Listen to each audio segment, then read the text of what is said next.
Bueno, yo pienso que es un partido nuevo que en tiempo récord logró llegar al poder. Un partido que nació en el año 2014. 14, Ya sí. en el año 2015 jugó una participación importante, sacó un 35% en su primer proceso electoral. 16. Y bueno, luego ya en el 2020 vimos, producto de la división que hubo en el PLD, pues llegó al solio presidencial y logró reelegirse. La primera vez en la historia del PRD, hoy PRM, que logra reelegir a un presidente es en esta ocasión que reeligió a Luis Abinader. Mejor acompañada no podría estar de personas, de profesionales que desde sus experiencias nos darán miradas analíticas sobre este aniversario o en el contexto del aniversario, más bien sobre la organización política, su recorrido en la primera década, sus logros y los desafíos que tiene por delante. De inmediato vamos a dar la bienvenida en estudio a John García, quien es abogado y comunicador, a nuestro querido amigo Héctor Marte, destacado periodista, subdirector del Caribe, a Melvin Pérez, quien también ya ha estado con nosotros en ocasiones anteriores, politólogo, y a nuestra querida amiga Yanesi Espinal, quien es también periodista. En breve tendremos por la vía telefónica o vía Zoom a Virgilio Félix, también analista y politólogo. Gracias por estar con nosotros. ¿Cuál sería el análisis que pudiéramos hacer de este PRM que en una década ha logrado lo que otros partidos no? Aunque la gente podría decir, bueno, es que trae consigo lo del PRD, pero bueno, hagamos ese análisis dándole el mérito a ellos. ¿John? Bueno, yo pienso que es un partido nuevo que en tiempo récord logró llegar al poder. Un partido que nació en el año 2014. 14, ya sí. en el año 2015 jugó una participación importante, sacó un 35% en su primer proceso electoral. 16. Y bueno, luego ya en el 2020 vimos, producto de la división que hubo en el PLD, pues llegó al solio presidencial y logró reelegirse. La primera vez en la historia del PRD, hoy PRM, que logra reelegir a un presidente es en esta ocasión que reeligió a Luis Abinader. Recuerden ustedes que don Antonio fue presidente, Jorge Blanco, Sí. pero el partido se reeligió, más no así ningún candidato. Y bueno, Hipólito Mejía no logró la reelección. Yo creo que en ese caso es un hecho muy importante. Sin embargo, la esperanza que estaba cifrada en este partido, yo creo que el pueblo dominicano la ha visto desvanecerse porque no ha llenado las expectativas del pueblo y por lo tanto el pueblo ha sentido una gran decepción con la llegada al poder del PRM y Luis Abinader. Analizaremos eso más adelante. Héctor, ¿qué de distinto, si es que lo tiene, con relación al PRD tiene este PRM? Bueno, el PRM realmente ha sido un fenómeno interesante. Para comenzar desde el principio, como tú lo planteabas, un fenómeno que nunca se había visto, porque salió del PRD y, como ustedes decían ahorita, en su primera oportunidad, en su primera competencia electoral, supera al PRD. El PRD había dado otros partidos, o sea, otros partidos habían salido del PRD. Claro, el PLD, El por ejemplo. PLD, el BIS, el PRI, el PRSD, y nunca ningún partido había logrado igualar, mucho menos en tan poco tiempo. O sea, realmente es un fenómeno digno de estudio. Algo parecido, hacer ese apunte creo que es importante. Algo parecido está ocurriendo ahora con la Fuerza del Pueblo, que sale del PLD y en su primera participación, en su segunda participación ya logra superar al PLD. Eso debe decir algo de los partidos políticos. Yo pienso que eso es un indicativo de que el electorado está cambiando. El electorado sigue optando por las opciones tradicionales, por los principales partidos, pero fíjate que ahora puede cambiar, aún incluso en fenómenos como este, que sabemos que el PRM salió del PRD, que la Fuerza del Pueblo salió del PLD, pero ahora se da ese fenómeno que no se daba antes. El electorado cambia. El electorado dominicano lo que no hace es optar por un outsider, hasta ahora no ha ocurrido, o por una opción de extrema derecha, de extrema izquierda, es un electorado conservador moderado, y así son los partidos políticos. Pero aunque se mantiene votando por las opciones principales, fíjate que se está viendo ese fenómeno, que es un electorado de algún modo cambiante. Sí. Eso lo tiene que tener en cuenta el PRM. Los partidos también. El PRM en este caso, porque así como se dio ese cambio que lo favoreció, también se puede dar otro cambio en el 28. futuro, sí. En el 28. Sin entrar en el fondo, como John, que ya Claro. estaba hablando. Sí, como dicen los abogados que estaban aquí. Pero que llegaremos sin entrar en ahí, el fondo, llegaremos todavía. ahí. Pero ¿tiene algo de distinto con relación al PRD en su ideología? Aunque yo creo que los partidos ya han perdido toda... Tiene mucho de distinto. El PRM ha aprendido, dicen que no se aprende de cabeza ajena, pero en este caso es cabeza propia. Ha aprendido de las lecciones del PRD. Las figuras del PRM o fueron actores principales en el PRD o son hijos y nietos de los que Son protagonizaron, herederos. exacto, de los que protagonizaron esos conflictos internos. Han aprendido, no lucen proclives a esos conflictos internos, están haciendo una clase de política, están haciendo un ejercicio, un esfuerzo interesante, si tú te fijas, tienen democracia interna. Todos los partidos tienen fallas en ese sentido, pero el PRM está dando muestra de que tiene democracia interna, o sea, está dando señales de que sí se quiere diferenciar al PRD. No hablemos de ideología porque no las hay. No existen. No existen en este país. Exacto. No existen. Entonces, Melvin, podríamos decir que el PRM, digamos, se ha mantenido fiel a lo que ha creído, se ha ido amoldando a lo que la sociedad y, como dice Héctor, el electorado espera, ¿o qué? Mira, yo tengo una percepción un poco diferente con respecto al PRM, porque vimos al PRM crecer con dos percepciones que hoy, a estas alturas, considero que quizás sean erróneas. Primero es que seguimos viendo al PRM como una continuación del PRD, que esa identificación de PRM y PRD hoy podríamos decir que no es tan cercana, aunque haya salido del PRD. Y la segunda es que vemos que el PRM es un partido joven que nació y que rápidamente llegó al poder. No, el PRM nació adulto. La característica fundamental del PRM, a diferencia de otros partidos, es que cuando nace no pasó a ser el partido pequeño para crecer. Cuando el PRM sale del PRD, el PRD pasó a ser el pequeño. Inmediatamente el PRM fue grande. ¿Por qué? Porque el PRM se fue con prácticamente todas las estructuras. Entonces no podríamos decir, entiendo que a estas alturas no podríamos decir que el PRM es el partido nuevo que creció. No, porque el PRM, un partido está compuesto por su gente. Y el PRM heredó a toda esa gente del PRD. Lo que no heredó fue la ideología que usted hacía referencia hace un momento. El PRD tradicionalmente se identificaba como socialdemócrata y actualmente el PRM se ha distanciado de esa imagen y ha tratado de venderse más como centro-derecha. Quizás porque ahora sea más conveniente en el contexto o porque gran parte del liderazgo del PRM es un poco más elitista, por así decirlo.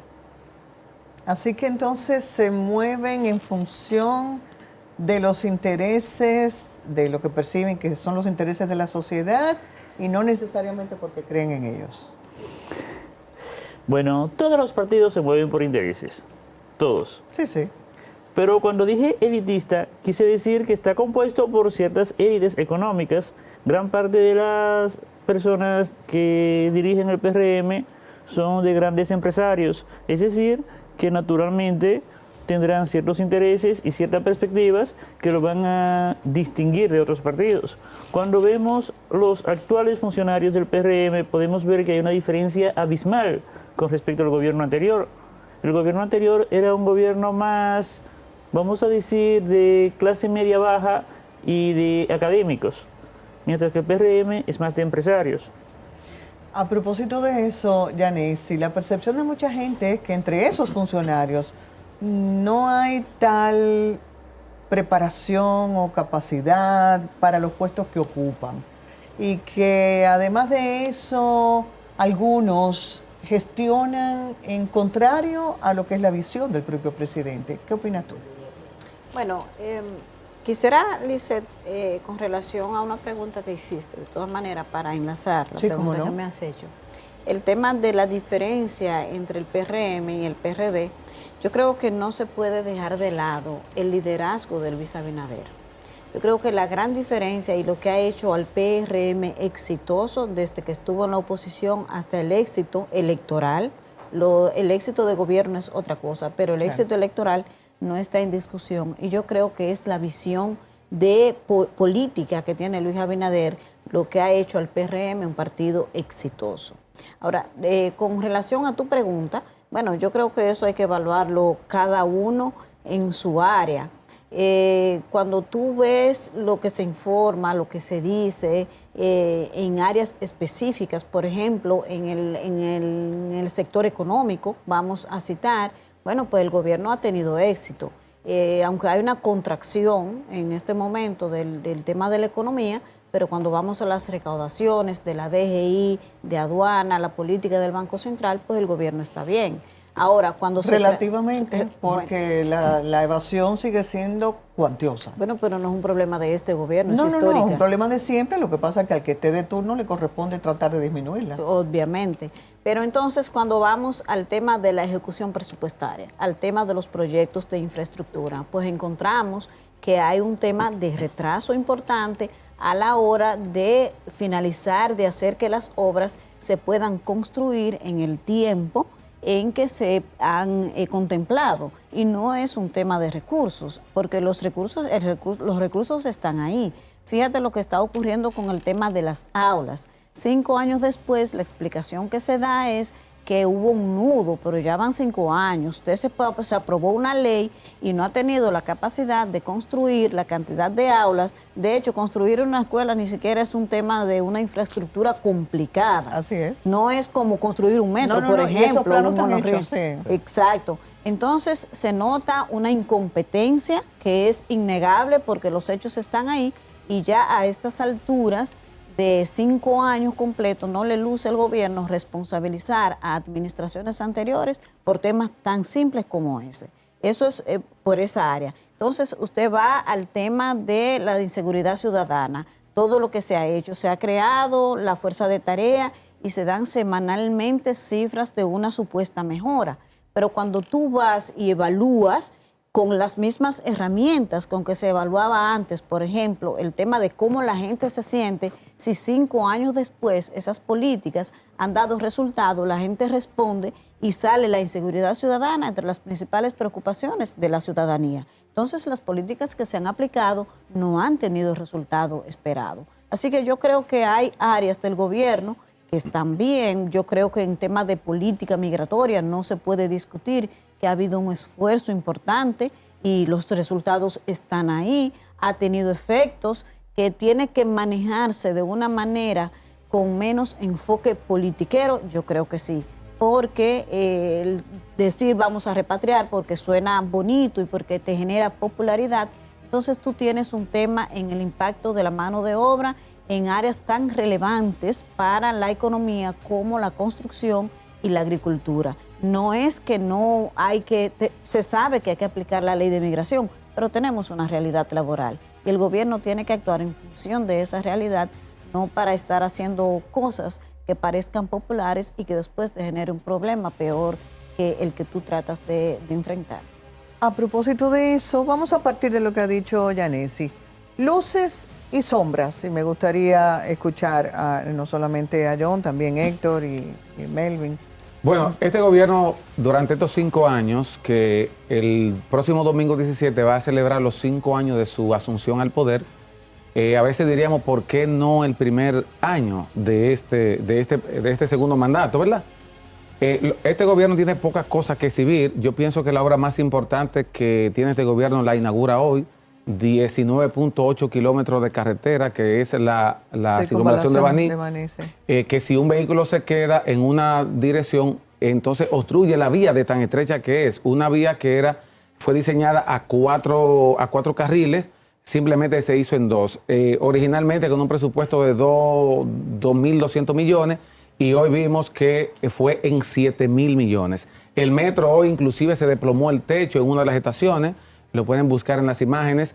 O sea, todos los servicios colapsados de este gobierno. El gobierno no tiene nada que exhibir, nada. ¿Y turismo? Bueno, el turismo sí, el turismo, ahí son los puntos luminosos que tiene el gobierno. El turismo es un punto luminoso, por ejemplo, aduanas, recaudaciones.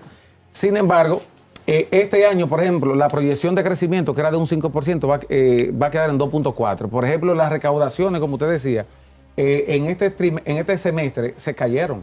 El gobierno recaudó 12.000 millones de pesos mensual a lo que tenía proyectado. Menos mensualmente. 12.000 millones de pesos menos todos los meses. Por eso todas las obras que ellos inician están paralizadas. No hay avance, no hay nada.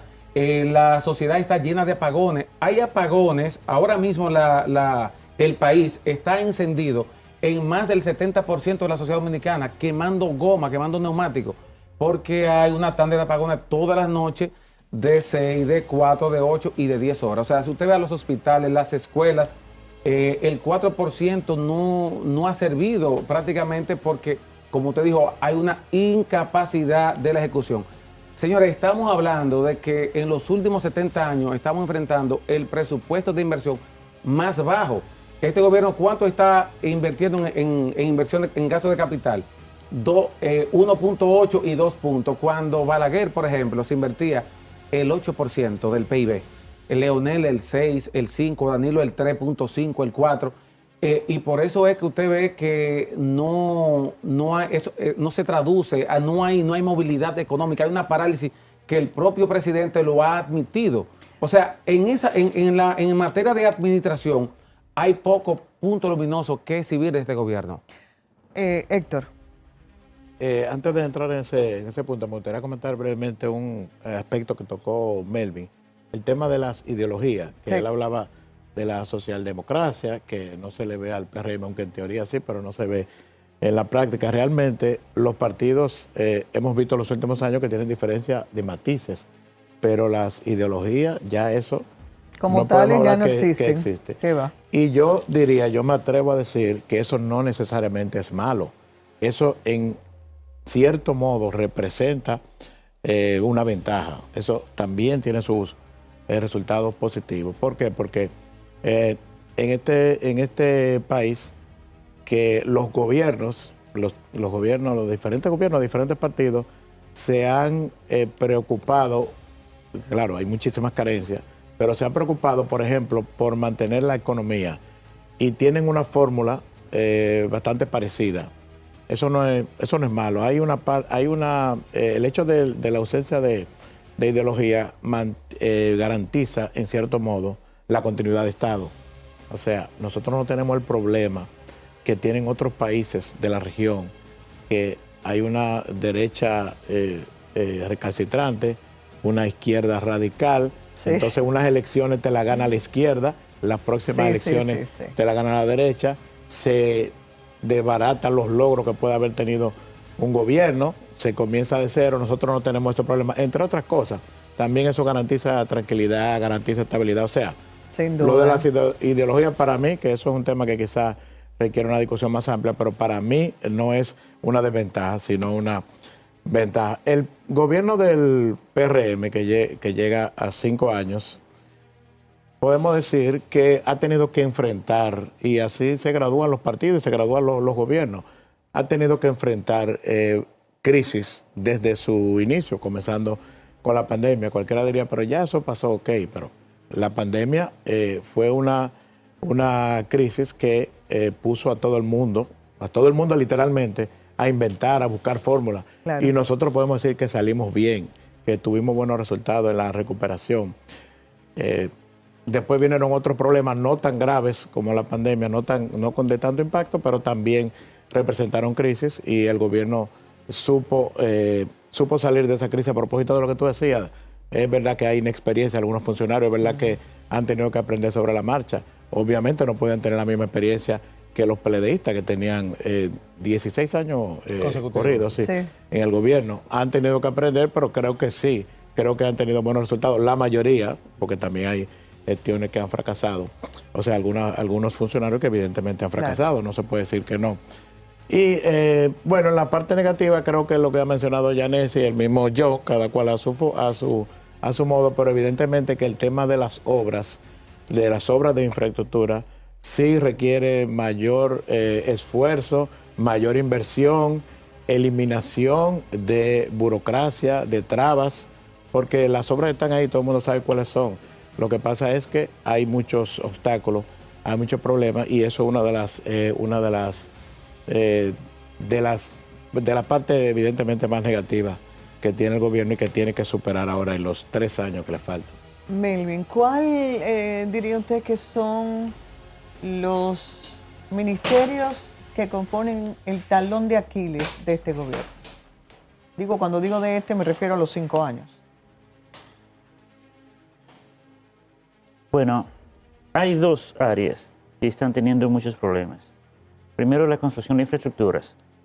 Obras públicas arrastra un problema muy serio con terminar obras. Pero no solo con mantener, o sea, con terminar obras, sino con darle mantenimiento a lo que existe, incluso las calles de la ciudad.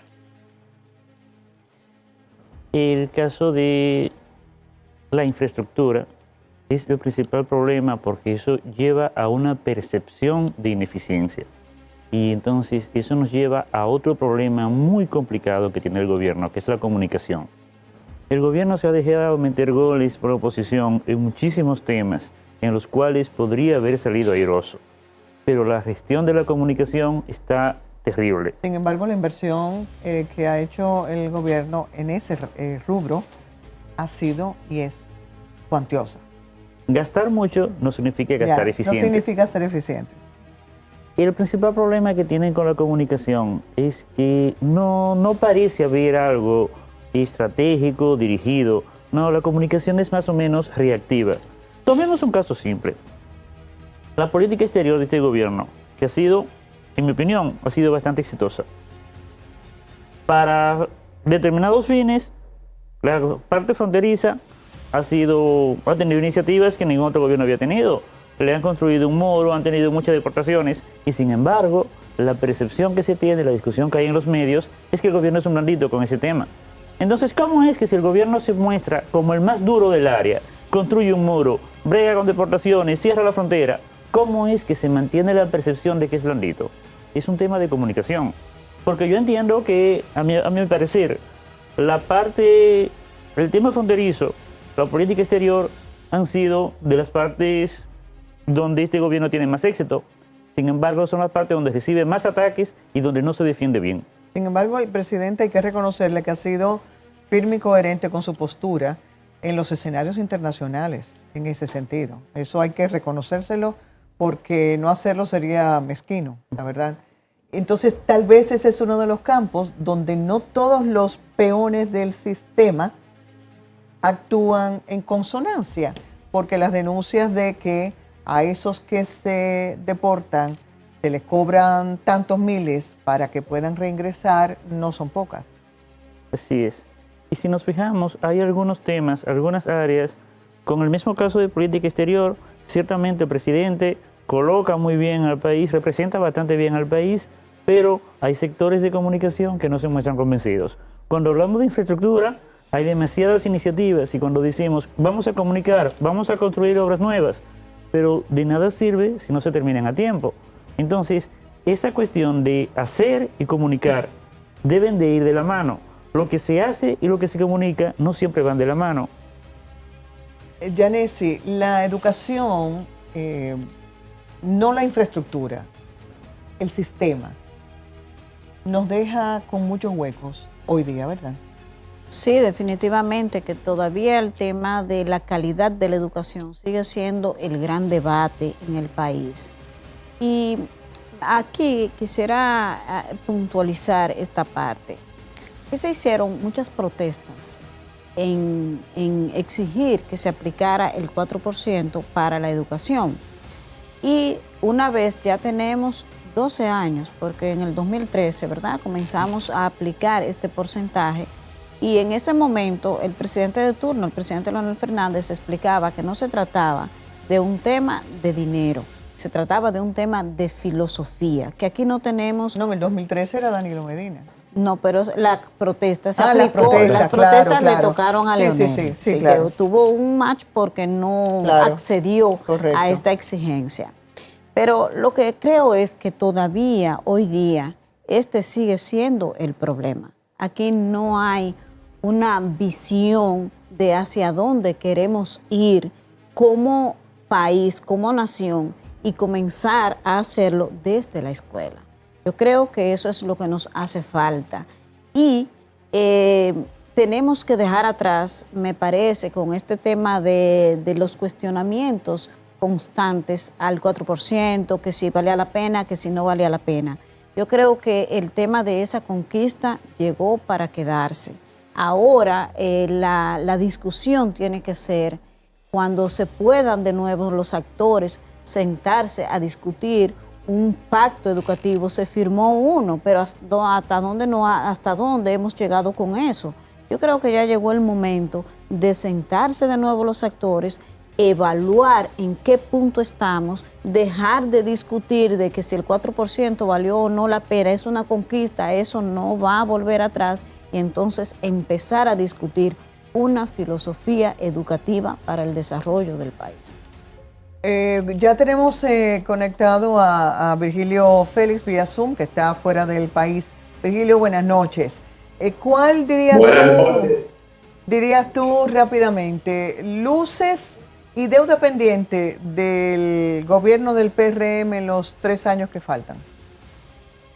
Bueno, lo primero es que el modelo institucional partidario fue transformado. De hecho, solamente después del desprendimiento del PRD, que su desprendimiento principal fue el PLD, el cual llegó a alcanzar el poder, no había suscitado otro desprendimiento partidario igual. Y pues ahora el PRM en corto tiempo pues logra calar el poder, ganar una elección y ganar una reelección presidencial con casi todos los cargos políticos nacionales, consolidándose como la estructura política partidaria más importante. Esto a través de la visión del presidente Luis Abinader. Yo creo que el elemento fundamental, cohesionador del PRM es Luis Abinader. La visión del presidente Luis Abinader, el liderazgo del presidente Luis Abinader es que ha logrado pues consolidar en torno a su persona, a su liderazgo, a su forma de gobierno, pues esto que hoy se ha convertido pues en la estructura política más importante de la República Dominicana, con una visión de gobierno diferente, porque ya no se lidera de la forma tradicional, se lidera de otra forma. El liderazgo demanda de una democracia participativa constante de los ciudadanos a través de diferentes métodos de las personas interactuar, estas redes sociales, estos teléfonos, esta situación de último orden, de último minuto, demanda que los gobiernos comuniquen más que los gobiernos anteriores. Ustedes se fijan en los casos de presidentes de otros lugares del país, de otros lugares del mundo. Se pueden fijar en los casos de México, en los casos del mismo presidente de los Estados Unidos y su nivel de comunicación constante. Y esto es lo que diferencia pues la democracia de ahora, de este mismo minuto, a la democracia de antes. Ustedes se fijan que hubo un Danilo Medina que duró un año sin hablarle al país, sin nada que decirle, duró un año sin conversar con el país totalmente. Eso era un estilo que en ese momento se permitía, ya eso no se permite. Logros del PRM, pues yo creo que los logros del PRM, si vamos a verlo, hay que verlo en diferentes áreas. Los primeros logros son institucionales, legales, constitucionales. Vamos a ver un presidente que busca todas las formas de que las generaciones políticas no se vean trinchadas por algún tipo de capricho personal de quedarse en el poder per secula seculorum. Lo primero que ha instalado Luis Abinader en este país, entiendo yo, es una mecánica para que los liderazgos en este país no sean cercenados. Los que vienen después de Luis Abinader, los liderazgos que le sucedan a Luis Abinader pueden tener garantizado que van a tener participación y que no va a haber un esquema de cercenación de su juventud política, como le pasó a otras organizaciones políticas donde sus dirigentes y su liderazgo se perdió haciéndose viejo porque simplemente Balaguer, Hipólito, lo intentó Leonel, Danilo, decidieron quedarse más allá, perpetuarse mucho más allá que lo que la Constitución y las leyes le permitían. Antes que se Eso, nos acabe el empezando por tiempo, eso, es una parte importante. Virgilio, antes de que Luego, el tema de la transparencia es un tema importantísimo con el gobierno. El tema de que las compras, las contrataciones públicas deben estar más al ojo público, debe de resistir pues mucho más el sedazo de la ciudadanía en cuanto a las contrataciones, a las obras y a los servicios que contrata el gobierno, al igual que sus funcionarios. Y luego de ahí, bueno, pero obras de infraestructura podemos citar todo, porque en el Cibao, principalmente en el corazón del Cibao, creo que nadie había hecho tanto como lo ha hecho el gobierno de Luis Abinader. Pero podemos citar, para mí, y tengo aquí algunas pudiera decir que por mis raíces sureñas, el sur olvidado de la República Dominicana, el sur que por omisión de los gobiernos del Estado, para citar el Estado y para citar los gobiernos, se habían olvidado. Estamos hablando de la obra que va a dominicanizar el sur y es el proyecto de Cabo Rojo en Pedernales, donde estamos logrando pues desarrollar una nueva estructura, tal cual como la visión en Punta Cana, una nueva estructura fomentada por el Estado para poder lograr que eso sea un factor de orgullo, de trabajo, de empleo, de educación, de servicio para los dominicanos del sur, que ya no tienen que venir para acá cuando ese foco turístico esté desarrollado de acá a unos cuantos años. Ustedes van a ver que los trabajos del sur, la gente va a estar cogiendo de aquí para el sur, no como vienen del sur para acá. El sur merecía eso. Muchas gracias, Virgilio. Brevemente, ¿qué va a pasar con el PRM en el 28? Héctor, ¿qué crees tú? Vamos a hacer una predicción con tantos precandidatos. Sí. El PRM tiene una gran oportunidad si no se divide, si no hay conflictos internos de importancia, porque no solamente dividirse, riesgo también. Aquí han ocurrido situaciones en los partidos en los que no necesariamente se dividen, pero hay una tendencia que no se integra, hay un líder que se sienta, que envía señales dubitativas. Si no se divide o no hay conflictos internos de importancia y si no hay una gran crisis en el país, el PRM tiene toda la oportunidad de repetir, que sería un precedente también interesante porque el PRM no solamente estaría ganando temprano, logrando una reelección presidencial, sino también reeligiéndose como partido, que es la meta que tienen ahora, quitarse ese FUCU, porque como decía Melvin, uno no puede seguirlo comparando con el PRD, ok, pero sale del PRD y uno lo ve PRD, o sea, eso se ve así. Entonces uno de los retos que tiene es quitarse ese FUCU.